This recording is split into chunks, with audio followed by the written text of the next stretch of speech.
Hi. Um, I don't remember which number phone this is, and as you can tell, it's earlier in the day. I don't usually record this early, but I had a lot of free time, so I wanted to get one in.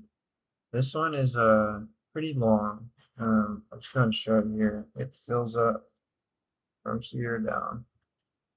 So I'm gonna read it for you, and fair warning, like I don't think the rhyme scheme is like super great. I skimmed over it really quick, but I'm gonna like read it for essentially what is like the first time in a while.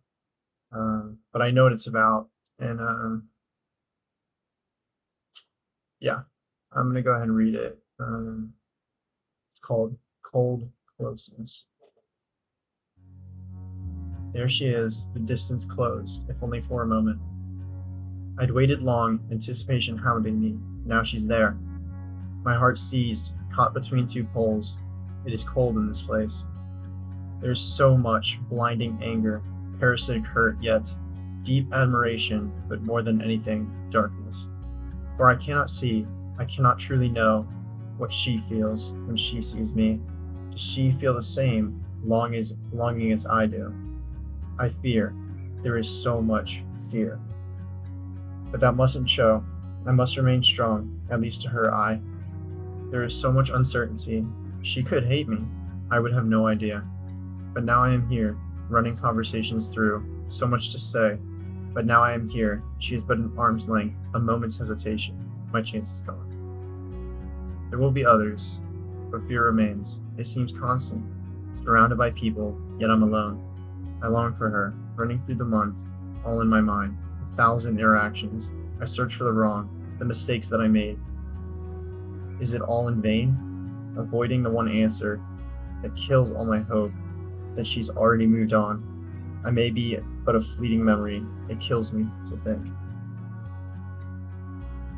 So that one was is interesting rereading that because it really doesn't rhyme at all. It's but that's like in poetry, it's never solely about rhyme scheme. I think that has a lot to say on its own. And this was in a period when I believe I was back home for the summer, and I met my previous girlfriend through athletics, and so coming back home, we would practice with the same club team back over the summer to stay in shape, you know, or at least for me being in college, I did that to stay in shape.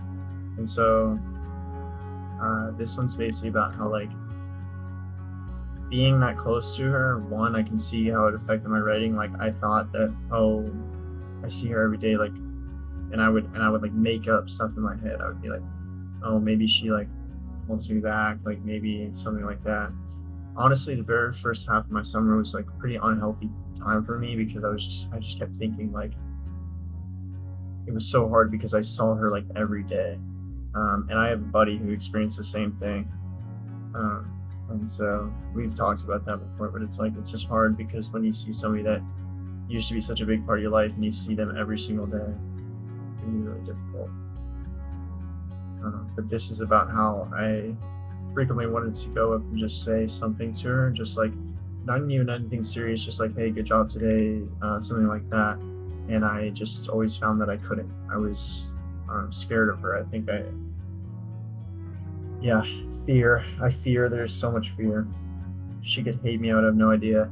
And to be honest, there was a lot of times that I heard from people like her friends, and granted, I don't think her friends were the greatest influences, but they would tell me like, "Oh yeah, she hates you. Like,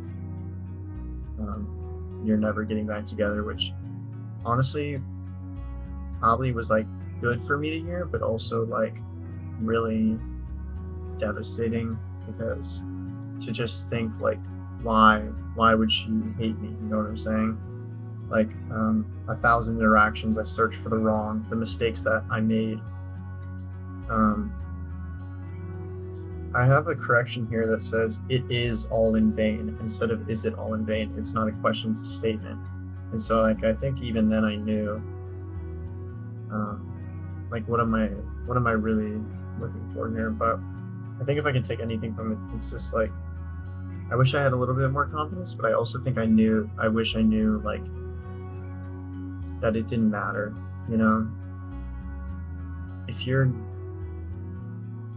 if something matters to you and it's uncomfortable, I say push through it, push through that uncomfortability and achieve that.